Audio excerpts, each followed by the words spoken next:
नमस्कार, मैं हूं आपके साथ सुहेल खान। हमारे आज के खास programme class online mood offline में आपका स्वागत है। हमारे देश में इतने बड़े पैमाने पर इंटरनेट का इस्तेमाल शिक्षा के लिए शायद कभी नहीं हुआ था जितना कोरोना के दौरान देश में देखने को मिला। बच्चों के हाथ में मोबाइल आ गए, लेकिन इस बार गेम खेलने के लिए नहीं बल्कि कोरोना को चुनौती देते हुए अपनी पढ़ाई करने के लिए। ऐसा लगा मानो देश में ऑनलाइन स्टडी को लेकर कोई क्रांति सी आ गई। हालांकि 2020 में बच्चों के स्कूल जाने का सपना शायद अधूरा ही रह जाएगा। दरअसल किसी भी एजुकेशन सिस्टम में छात्र महज एक कड़ी है, कई और कड़ियों को मिलाकर यह पूरा सिस्टम बनता है। इसमें स्कूल, टीचर, पेरेंट्स के साथ साथ कई और कड़ियां भी शामिल हैं। लेकिन मुसीबत के इस दौर में अब ये कड़ियां बिखरती सी नजर आ रही हैं। तो अगले आधे घंटे में आज इन्हीं कुछ कड़ियों को समझने की कोशिश करेंगे और कुछ सवालों के जवाब भी तलाशेंगे।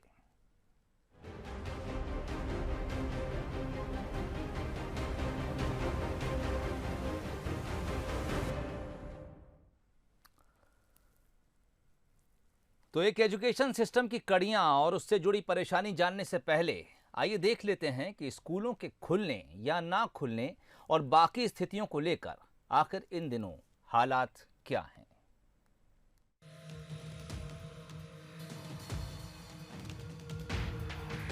ये बच्चे अब ऑनलाइन क्लासेस से तंग आ गए हैं और इनका पढ़ाई में मन नहीं लग रहा है। पिछले 8 महीने से बंद स्कूल की याद अब इन बच्चों को आने लगी है।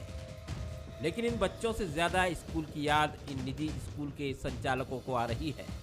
अब इनके लिए स्कूल का संचालन करना मुश्किल हो रहा है। वो चाहते हैं कि सरकार स्कूल खोलने की मंजूरी दे दे। यहाँ तक कि स्कूल संचालकों ने अब आंदोलन का ऐलान भी कर दिया है। उन्होंने स्कूल नहीं खोलने पर ऑनलाइन क्लासेस भी बंद करने की चेतावनी दी है। हालांकि इस मामले में स्कूल संचालक दो फाड़ नजर आ रहे हैं। केंद्र के गाइडलाइन के अनुसार 10 वर्ष तक के बच्चे घर से बाहर नहीं निकल सकते। तो हम भी यही चाहते हैं कि जो गाइडलाइन उसके अनुसार हमारा विद्यालय चले। कक्षा 5वीं तक के विद्यालय को जब केंद्र की गाइडलाइन है तब खोला जाए, और 6वीं से अगर असंभव हो बच्चों की सुरक्षा के अनुसार तो स्कूल खोल दिए जाएँ।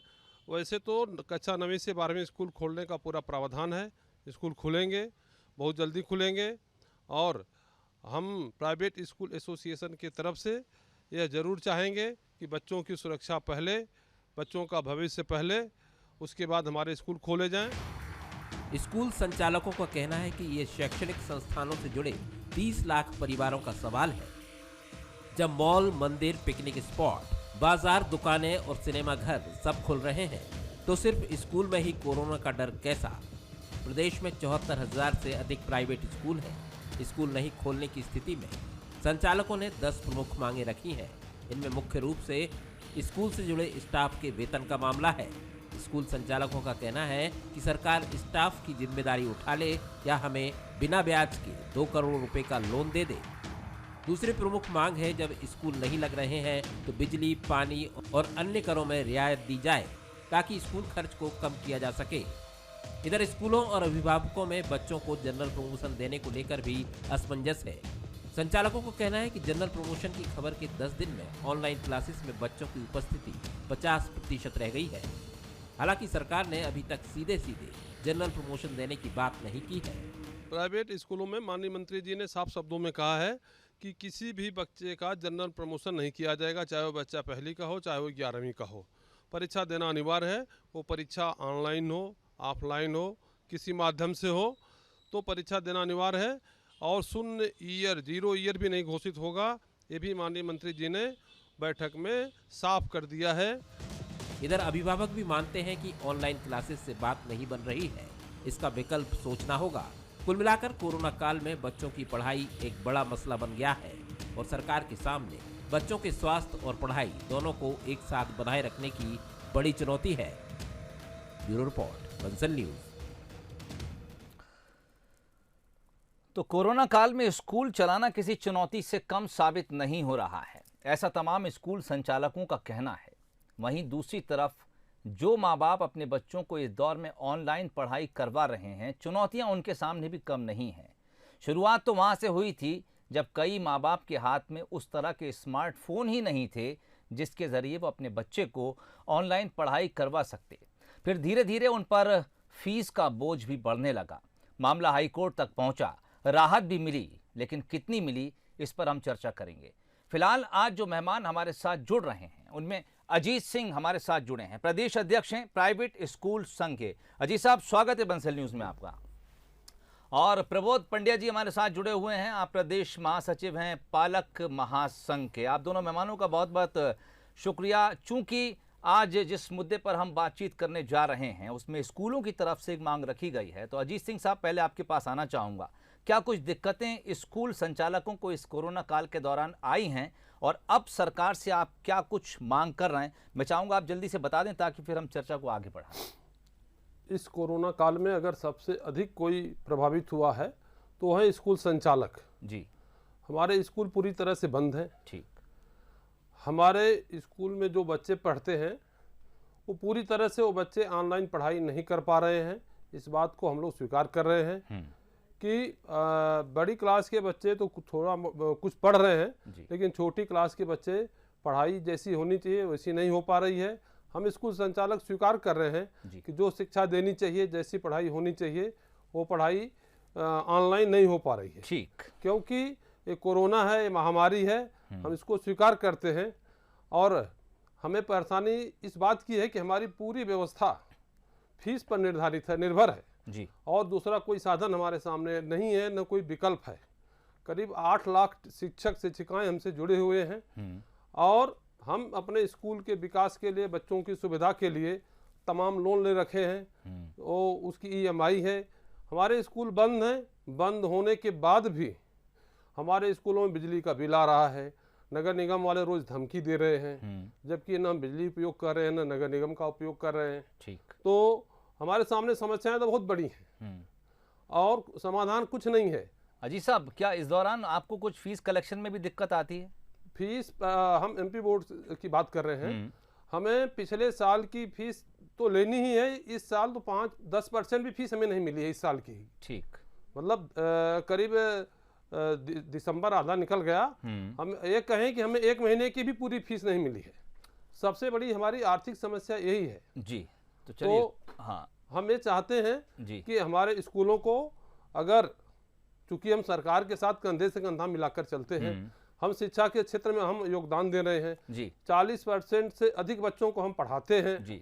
तो अगर हम इतना कर रहे हैं, आज इस कोरोना जैसी महामारी की घड़ी में भी हम तैयार हैं, काम कर रहे हैं, बच्चों को पढ़ा रहे हैं, तो कहीं न कहीं हमारा भी ध्यान देना चाहिए।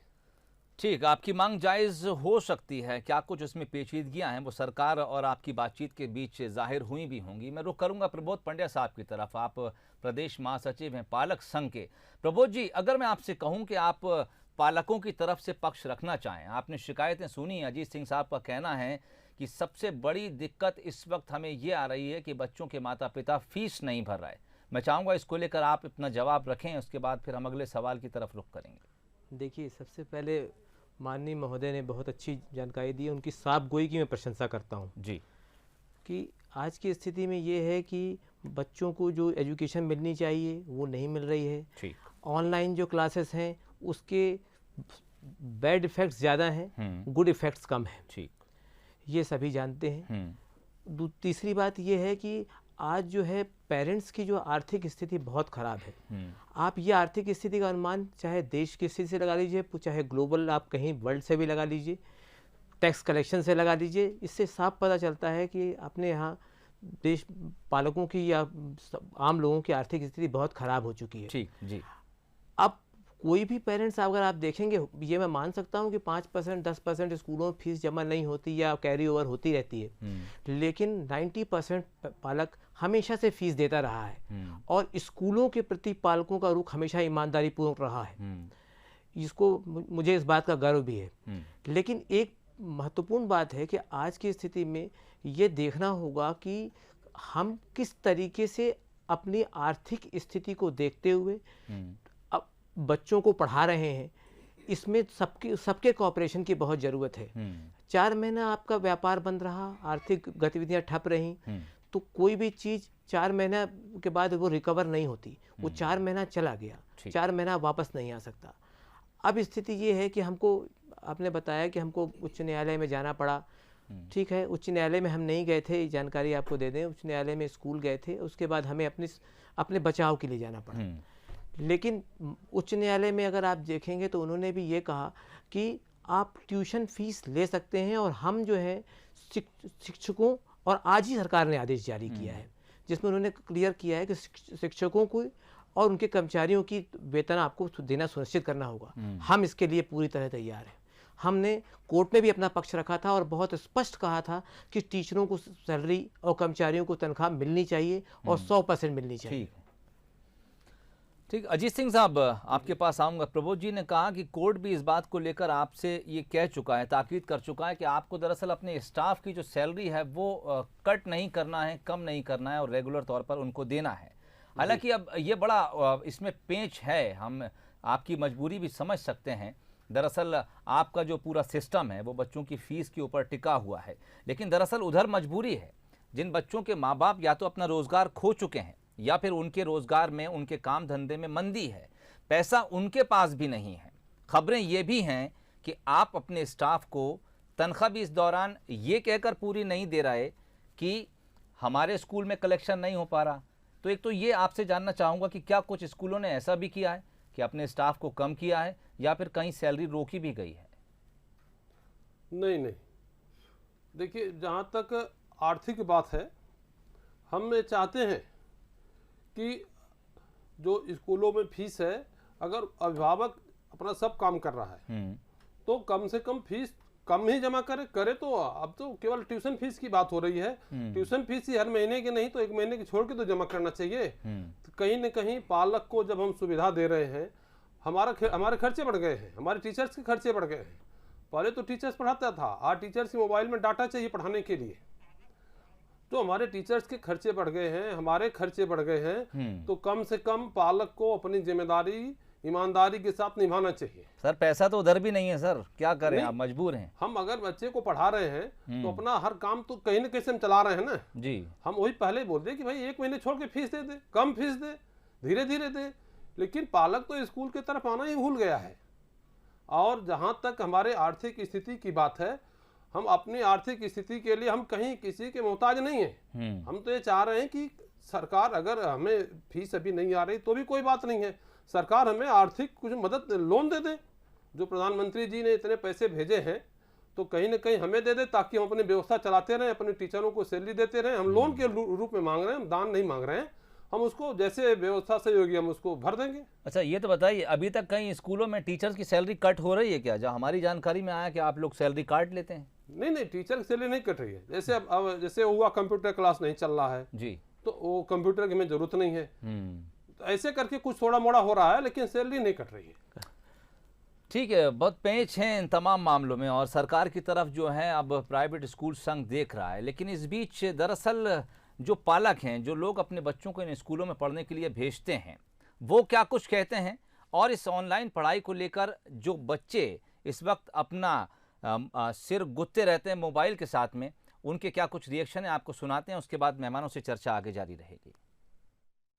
वर्तमान में जो कोविड जैसी महामारी फैली हुई है, इसको ध्यान में देख करके तो लगता है कि स्कूल अभी नहीं खुले तो बेहतर है, क्योंकि अब ठंड का सीज़न है और ये बीमारी अपने विस्तार से और भी फैलती जा रही है। मुझे स्कूल जाना बहुत पसंद आता है, क्योंकि ना वहाँ पे बहुत से फ्रेंड्स होते हैं। फ्रेंड्स के साथ अगर टीचर चली भी जाए तो कितना मज़ा करते हैं, हम लोग खेल कूद करते हैं। लेकिन ऑनलाइन क्लास में जब टीचर चली जाती हैं म्यूट के लिए, लेकिन वो हमारी आवाज़ सुन सकती हैं, और वहाँ पे टीचर हमारी आवाज़ नहीं सुन सकती। ऑफलाइन क्लास अच्छी है, क्योंकि हम लोग ऑनलाइन क्लास में मतलब ना खेल पाते हैं, ना अपना ग्राउंड देख पाते हैं, और कुछ उसमें समझ में भी नहीं आता है। कभी नेट की प्रॉब्लम हो जाए तो उसमें भी ऐसा ही रहता है, इसलिए समझ में नहीं आता, इसलिए ज़्यादा अच्छा ऑफलाइन क्लास। बताओ, ऑनलाइन क्लास पढ़ना अच्छा लगता है कि स्कूल जाना? स्कूल में मस्ती करना, पढ़ाई भी करते हैं। वैसे तो ऑफलाइन बेहतर है, बट अभी पढ़ाई के इससे कम से कम बच्चे पढ़ते तो हैं ऑनलाइन क्लास में, नहीं तो बस कंप्यूटर मोबाइल उसी में लगे रहते हैं। तो ऑनलाइन तो अभी ज़रूरी भी है, बिल्कुल नहीं। बच्चों को तो अभी खुलेगा भी तो भी हम तो अपने बच्चे को नहीं भेज सकते, क्योंकि सब जगह फैल रहा है, बच्चे थोड़ा ना समझ है उनको क्या छीना है क्या नहीं छीना। तो अभी तो हम तो नहीं भेज, इस पक्ष में नहीं है कि स्कूल खुले। ऑनलाइन क्लासेस भी अच्छी हैं, लेकिन जब स्कूल जाके क्लास लेते हैं तो वहाँ अच्छा भी लगता है, सारे दोस्त घुल मिल के सब मिलते हैं, पढ़ाई भी अच्छे से हो पाती है, टीचर के समझाने का तरीका भी अच्छा रहता है। अभी ऑनलाइन क्लासेस में फ़ोन पे स्क्रीन पे ज़्यादा देर देखना रहता है, मेरी भी आंखों में प्रॉब्लम हो चुकी है एक बार। ऑनलाइन की वजह से काफ़ी कोर्स घटाना पड़ा है, और उसके बाद टीचर्स मतलब जो पेपर लिए जाते हैं वो भी बच्चे शायद ईमानदारी से नहीं देते हैं, तो उसका भी डर रहता है। और साथ कई बार नेट प्रॉब्लम हो जाती है या कभी कुछ ऐसा आ जाता है तो बीच में बातें रुक जाती है, वो रुक जाती हैं तो समझ नहीं आता फ्लो में क्या चल रहा है, तो वो सबसे बड़ा मेन प्रॉब्लम है। बाकी ऑनलाइन रहता है उसकी, अगर हम जैसे मैं कॉलेज में हूँ अभी, तो मेरे लिए ऑनलाइन क्लासेस प्राइवेट स्कूल जैसी ही हो गई, या फिर मैं यूट्यूब पे पढ़ रही हूँ, टीचर उनका करा, वो वैसा होता है, वो क्लासरूम लगती नहीं है, वो ऑफलाइन ज़्यादा बेटर होती है, और कम्युनिकेशन फिर वहाँ प्रॉपर हो नहीं पाता है। जी, ऑफलाइन क्लासेस जो होती हैं यूजुअली दे आर बेटर, और उसके अंदर हमको समझने के लिए काफ़ी आसानी होती है। लेकिन जैसे अभी हम देख रहे हैं कि ऑनलाइन क्लासेस जो चल रही हैं उसके अंदर दिन भर हमको जो है आई स्ट्रेन्स हो जाती हैं और आंखों में पानी आना काफ़ी चैलेंजिंग है ये। लेकिन इमरजेंसी सिचुएशन चल रही है तो इट्स बेटर कि काम चल रहा है, बट रेगुलर बेसिस के ऊपर ये इतना बेटर नहीं होगा। ऑनलाइन क्लासेस में कई बार टीचर्स की आवाज़ ढंग से नहीं आती है, उन्हें भी नहीं आती है, हमें भी नहीं आती है। कई बार नेटवर्क इशू हो जाता है और इंटरैक्टिव सेशन इतना अच्छा नहीं हो पाता ऑनलाइन, सो ऑफलाइन क्लासेस बेटर है। तो चलिए, कई लोगों से हमने बातचीत की और उनमें से कुछ सिलेक्टेड हमने आपको बयान सुनवाए। दरअसल ये बातचीत बहुत लंबी थी और ज़्यादातर लोगों से जब हम बात कर रहे थे, लोग इस ऑनलाइन क्लास के पक्ष में नज़र ही नहीं आ रहे थे, और जो बच्चे खुद जिनको पढ़ाई करना है उनमें से शायद किसी एक बच्चे ने भी ये नहीं कहा कि उसे ऑनलाइन पढ़ाई पसंद आ रही है। किसी ने कहा कि इंटरनेट की प्रॉब्लम है, किसी ने कहा कि मुझे आंखों में तकलीफ हो रही है, किसी ने कहा कि मेरे दोस्त यार नहीं है, किसी ने कहा कि मैं टीचर की आवाज़ नहीं सुन पा रहा, किसी ने कहा कि टीचर की आवाज़ हम तक नहीं पहुंच पा रही। प्रबोध पंड्या साहब हमारे साथ मौजूद हैं, प्रदेश महासचिव हैं पालक महासंघ के। पंड्या साहब, आपको लगता है कि कोरोना जैसी महामारी थी, जानलेवा महामारी थी, पूरी दुनिया दुबक कर अपने घरों में बैठ गई थी, ऐसे में ऑनलाइन क्लासेस क्या एक बोझ की तरह आप लोगों पर लाद दी गई और तमाम लोग अब इस बोझ तले दब रहे हैं क्योंकि बच्चा खुश नहीं है और माँ बाप की जेब ढीली करने के लिए अब जोर और ज़बरदस्ती सब शुरू है? देखिए, जब ये कोरोना महामारी आई तो शायद हम में से किसी को नहीं पता होगा कि ये इतने लंबे समय तक की जाएगी। जी, जब शुरुआत हुई तो सरकार ने ये सोचा कि किसी तरह से बच्चों को आगे बढ़ाया जाए, बच्चे पढ़ाई से अलग ना हो जाए, तो उन्होंने एक ऑनलाइन कॉन्सेप्ट शुरू किया। हालांकि नया कॉन्सेप्ट था, एकदम से अडॉप्ट नहीं किया जा सकता था और कोई भी बच्चा इसको अडॉप्ट नहीं कर पाया। मेरे हिसाब से करीब 90% बच्चा इस पढ़ाई को नहीं कर पाया। आज वो मोबाइल लेके बैठता है, पढ़ता 1 घंटा है और बाकी 2 घंटा 3 घंटा वो आप अन्य दूसरी चीज़ें देखता है। तो मुझे ये लगता है कि आज की स्थिति में लेकिन अब की जो स्थिति आ गई है, मेरे हिसाब से जो भी रिजल्ट्स हैं उसके, वो बहुत निराशाजनक हैं और किसी भी स्थिति में आप इस पढ़ाई को उपयुक्त नहीं मान सकते। वास्तव में मैं कहूँ तो ये साल तो बच्चों का चला गया, अब ये चीज़ वापस नहीं आएगा जी। अब इसमें जो भी है, अब जैसे जब भी स्कूल खुलें, अभी तो खुलना ही नहीं चाहिए और सोचना भी नहीं चाहिए खुलने के बारे में, क्योंकि बच्चे हैं, बच्चों में उतना केयरिंग नहीं हो सकती। आप पेरेंट्स के साथ रहना और अलग स्कूल में रहना, क्योंकि वहाँ बच्चे खुल जाते हैं, आपने देखा। बच्चे तो सही है, बच्चे हैं जी हाँ। स्कूल जाने से ज्यादा चार्म छोटे बच्चों में इस बात का होता है कि वो अपने दोस्तों यारों के बीच में जा रहे हैं, वहाँ जाकर वो किस तरह से घुले मिलेंगे, खेलेंगे। दरअसल एक बच्चे के ऊपर 1-to-1 जो मार्किंग है वो करना बहुत मुश्किल है। अजीत साहब, आपके पास आना चाहूंगा, आपको क्या लगता है, सरकार ने कोरोना काल के शुरुआत में इसे एक वैकल्पिक व्यवस्था के तौर पर देखा, उन्होंने सोचा कि चलिए स्कूल अगर नहीं लग रहे हैं तो ऑनलाइन पढ़ाई शुरू की जाए, और अगर आगे जाकर हम इस महामारी पर काबू पा लेते हैं तो एक बार फिर से तमाम व्यवस्थाएं सामान्य हो जाएंगी। क्या आप ऐसा महसूस करते हैं कि ये पेंच अब उलझ गया है, धीरे धीरे करके वो समय पूरे साल को खा गया, अब स्कूल ऑफलाइन लगेंगे नहीं, ये तय हो गया, सरकार ने फैसला कर लिया। इधर माँ बाप भी अब उस ऑनलाइन पढ़ाई से उकता गए हैं, उनको ये बोझ लगने लगी है, बच्चे परेशान होने लगे हैं। इधर शायद आपको भी ये उम्मीद होगी कि कुछ दिनों में पूरा माहौल ठीक हो जाएगा, सारी स्थितियां सामान्य हो जाएंगी, इसलिए शायद आप भी अपने स्टाफ को कैरी करते चले गए। लेकिन अब स्थितियां उलझती नजर आ रही हैं, तो अब चारों तरफ से लोग अपने अपने हाथ खड़े कर रहे हैं। जी, जब ऑनलाइन क्लास शुरू हुई जी, तो हाँ, हमें ध्यान देना चाहिए कि ऑनलाइन क्लास इसलिए शुरू की गई होगी कि बच्चे शिक्षा से न कटे। ठीक, हाँ। अगर एक क्लास शुरू नहीं होती तो आप अनुमान लगाए कि ये बच्चे कहाँ होते, वो पूरे टाइम खेलकूद में होते सर। मतलब बीमारी और फैलती और बच्चे परेशान होते, पूरा अभिभावक परेशान होते, सभी लोग परेशान होते। ठीक, ये तो वैकल्पिक व्यवस्था ही है और ये आगे नहीं जा सकती। ठीक, जब जैसे महामारी समाप्त हो वैसे इसको तुरंत समाप्त कर देना चाहिए। दूसरी बात, स्कूल खुलने की जो बात है, तो कोरोना को देखते हुए हम लोग ये चाहते हैं कि बच्चों की पढ़ाई हुई नहीं। हमारी ये मांग है कि 0 ईयर न घोषित हो। ठीक, पहली मांग। हर बच्चे को पीछे न किया जाए। बच्चा ठीक है, कम पढ़ा है, हम इस बात को हम भी स्वीकार कर रहे हैं, लेकिन उसका समय न बर्बाद किया जाए। ठीक, उसका 1 साल न बर्बाद किया जाए। हमें चाहते हैं कि पहली बात तो बच्चों की पढ़ाई हो, सॉरी परीक्षा हो। और जैसा अभी मध्य प्रदेश सरकार ने फैसला लिया है कि जैसे डाउट क्लास लगाई जा रही है और संभवतः बहुत जल्दी 9वीं से 12वीं की क्लास लगाई जाएगी, भले वो 2 घंटे की लगाई जाए, कम कम बच्चों को बुला के लगाई जाए। ये तो निश्चित है कि बच्चा जब तक स्कूल में नहीं आएगा तब तक वो नहीं पढ़ेगा।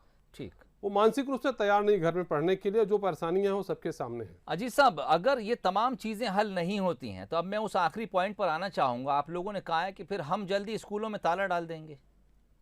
हमारे स्कूल में तो ताला डाला ही है।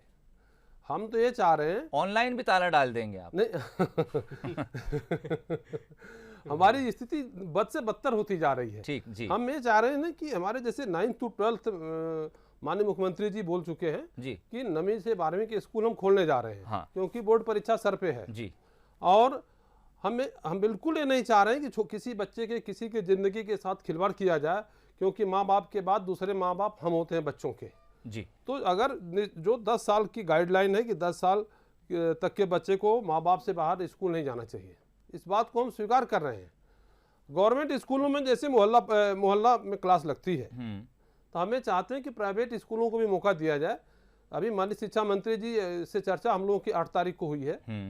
पूरे शिक्षा विभाग का पूरा सभी लोग थे, माननीय शिक्षा मंत्री सहित। तो उन्होंने कहा है कि अगर 8-10 बच्चे, कहीं 5-7 बच्चे इकट्ठा होकर पढ़ लेते हैं तो पढ़ाने में कोई दिक्कत नहीं है जी। तो हम भी इस बात को स्वीकार करते हैं, इस बात को अभिभावक भी स्वीकार करता है। और बच्चों को तो आप ही दिखा रहे हैं कि बच्चे तो एकदम आतुर हैं कि हमें स्कूल में पहुंचाया जाए। एक पैर से तैयार है। जी जी, मतलब पहली बार बच्चे, छोटे बच्चे महसूस करें कि हमें स्कूल जाना चाहिए। ठीक, प्रबोध साहब आपके पास आना चाहूंगा। कोई एक मसला जो इस वक्त खड़ा है, कोई एक हल जो आप देखते हो, सिंगल पॉइंट। देखिए, अभी तो जो मेरे पास जो हल समझ में आता है कि वो ये है कि कम से कम जो है 11 तक जी तो जनरल प्रमोशन दे देना चाहिए। ठीक, और 12th का एग्ज़ाम जरूर लेना चाहिए। इसलिए लेना चाहिए कि 12th वो जगह है जहाँ से सारे रास्ते बाइफरकेट होते हैं। आप चाहे जेई में जाना चाहें, चाहे मेडिकल में जाना चाहें, चाहे लॉ में, कहीं भी जाना चाहें, तो वो रास्ता वहीं से जाता है। बच्चों के भविष्य का सवाल है। बच्चों के भविष्य का सवाल है, उसके लिए थोड़ी बहुत कठिनाई तो सहनी पड़ेगी। लेकिन 11 तक तो कोई दिक्कत नहीं है, 10th में भी कोई दिक्कत नहीं, 10th से भी कुछ नहीं होता, 11 तक कोई दिक्कत नहीं है। लेकिन 12th में मैं ज़रूर ये चाहूँगा कि किसी भी तरीके से धीरे धीरे करके अलग अलग तरीके से पढ़ाने की व्यवस्था करें और उसमें एग्ज़ाम भी लिया जाए।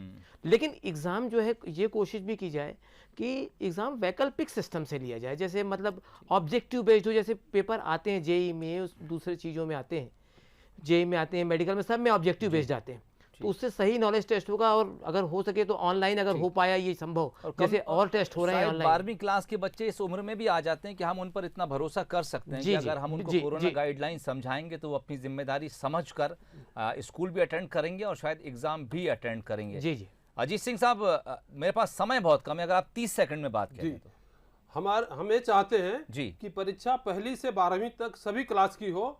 अगर परीक्षा होगी, परीक्षा के नाम पर बच्चा पढ़ाई करेगा, नहीं तो अभी सीएम साहब घोषणा किए हैं कि पहली से 8वीं में जनरल प्रमोशन करने की बात कर सर रहे आप हैं। परीक्षा कहीं इसलिए तो नहीं करवाना चाह रहा कि फिर आप पूरी फीस वसूल लेंगे? फीस तो हमें लेना ही की बात अलग हो गई, परीक्षा की बात हो रही। पहली से 8वीं तक की जैसे सीएम साहब की घोषणा हुई, करीब 60% बच्चे ऑनलाइन से पढ़ना बंद कर दिए। तो अगर परीक्षा हम करवाएंगे तो निश्चित रूप से बच्चा पढ़ाई करेगा और पढ़ाई की तरफ उसका दिमाग रहेगा। परीक्षा ऑनलाइन हो, परीक्षा एक ऐसा कैसे शब्द है जिसका दबाव रहता है, इसकी वजह से बच्चे पढ़ाई करते हैं। अगर ये कह दिया जाए कि आपको जनरल प्रमोशन दे रहे हैं तो शायद फिर सभी लोग खेलने कूदने के मूड में आ जाते हैं। बहरहाल चूंकि समय अब इजाजत नहीं दे रहा, मैं आप दोनों मेहमानों का शुक्रिया करना चाहूंगा। अजीत सिंह साहब आपका शुक्रिया, प्रबोध पंड्या साहब आपका शुक्रिया, हमारे साथ जुड़े और तमाम इस चर्चा में हिस्सा लिया। तो दरअसल इस चर्चा के बाद जो कुछ समझ में आया वो ये कि पेंच बहुत ज्यादा उलझे हुए हैं। इधर माँ बाप परेशान हैं, कई लोगों के खुद के रोजगार खत्म हो गए, कई के रोजगार में, कई के धंधों में मंदी है। ऐसे में वो स्कूल की फीस पूरी तरह से भर पाने में असमर्थ हैं। उधर स्कूल इस बात के लिए अपनी मजबूरी जता रहे हैं कि अगर पालक फीस नहीं भर रहे हैं तो फिर स्कूल का संचालन कैसे किया जाए, स्टाफ को तनख्वाह कैसे दिया जाए। इसलिए सरकार से कहा है कि आप जल्द फैसला लें, नहीं तो फिर शायद ऑनलाइन पढ़ाई भी बंद कर दी जाएगी। स्कूल जो संघ है उसका कहना है कि स्कूल खोल दिए जाने चाहिए, एग्जाम लिए जाने चाहिए, वो पूरी जिम्मेदारी उठाने के लिए तैयार हैं। लेकिन इधर कोरोना अपनी जगह अभी भी दुनिया में मौजूद है। लोगों को इंतजार है कि वैक्सीन आए, हम इस महामारी पर पूरी तरह काबू पाएं। हम ये पहले सुनिश्चित कर लें कि हम सुरक्षित हैं, हमारे बच्चे सुरक्षित हैं, उसके बाद हम बच्चों को स्कूलों तक भेजने को तैयार हैं। लेकिन ये कब तक हो पाएगा ये कहना आज की तारीख में शायद ठीक नहीं है। फिलहाल इजाज़त दीजिए, नमस्कार।